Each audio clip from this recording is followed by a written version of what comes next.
Hujambo na karibu tena mtazamaji wa The World News katika kipindi hiki cha ulimwengu wa siasa. Mimi ni Adam Hussein na moja kati ya yale tuliokuwa nayo ni makala ambayo inamwelezea rais wa Marekani kama kiongozi aliyeyumbisha dunia kuliko kiongozi yote tangu vita vya pili vya dunia. Rais wa Marekani ametajwa kuwa ndio kiongozi wakati wa karne hii ambaye ameyumbisha dunia kutokana na kauli zake, lakini pia na vitendo vyake. Siku ya kwanza alipoingia madarakani katika awamu ya pili, aliuambia ulimwengu hakuna kitakachotuzuia. Rais huyo wa Marekani alitangaza huku makofi yakipigwa kwa nguvu alipomaliza hotuba yake ya kuapishwa katika majira ya baridi kali huko Washington mwaka uliopita, mwanzoni mwa muhula wake wa pili. Katika hotuba yake alizungumzia itikadi ya karne ya 19 ya Manifesto Destiny. Ni itikadi kwamba Marekani imeteuliwa na Mungu kupanua eneo lake katika kila bara na kueneza maadili ya nchi hiyo.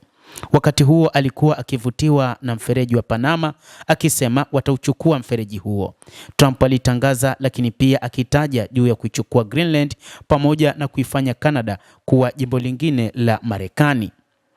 Historia ya Marekani imejaa uvamizi, shughuli za siri za Marekani zenye utata za kuangusha watawala wa serikali, lakini katika karne iliyopita hakuna rais wa Marekani aliyetishia kunyakua ardhi ya mshirika wake wa muda mrefu na kuitawala kinyume na matakwa ya watu wake.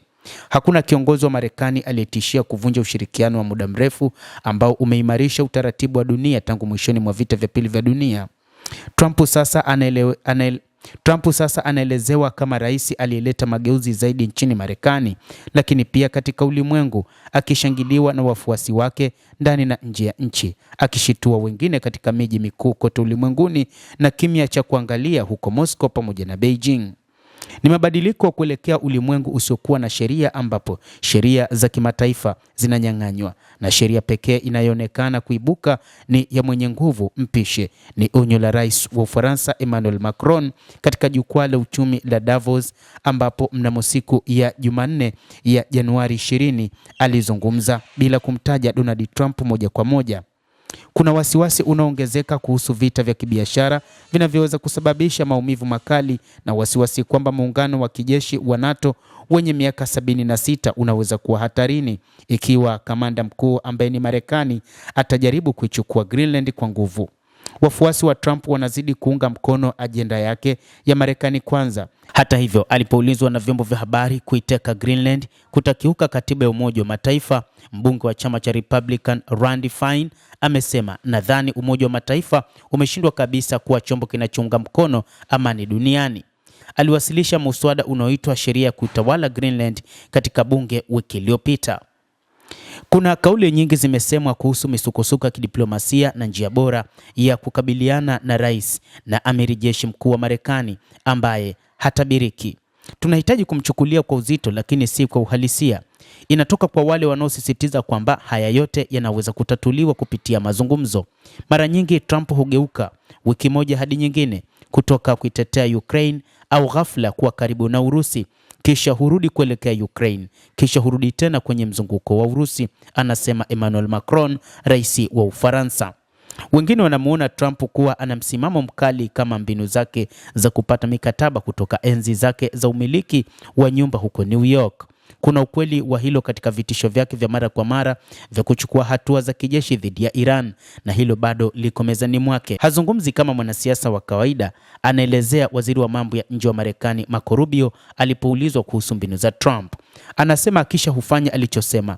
Ndiyo sifa yake kubwa, anasema, katika namna ya kudhihaki rekodi ya viongozi waliopita. Rubio ni mmoja wa watu wanaojaribu kupunguza ukali wa vitisho vya Trump dhidi ya Greenland, akisisitiza kwamba anataka kununua eneo hili, si kulivamia, kwamba Trump atataka kununua kisiwa hicho kikubwa zaidi duniani ili kukabiliana na vitisho vya China na Urusi. Lakini hakuna shaka kwamba mbinu za Trump za mabavu, dharau na ama imani kwamba jambo hilo ni sahihi, na nguvu na aina ya uongozi kama umafia, wanasema baadhi ya wachambuzi wa mambo masuala ya kiuchumi. Hata hivyo, wanasema NATO haiogopwi na Urusi wala China hata kidogo. Trump aliliambia gazeti la New York Times katika mahojiano mapema mwezi huu, ila sisi tunaogopwa sana, kwa maana Marekani ndio ambayo inaogopwa na nchi hizo mbili. Basi mtazamaji, hayo ndio ambayo tunayo kwa sasa, ni kile kilichoelezwa juu ya namna ambavyo rais wa Marekani Donald Trump anavyoyumbisha dunia kuliko rais yoyote tangu vita vya pili vya dunia.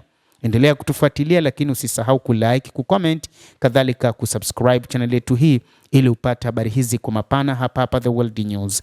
Mimi ni Adam Hussein, endelea kuwa nasi wakati wote.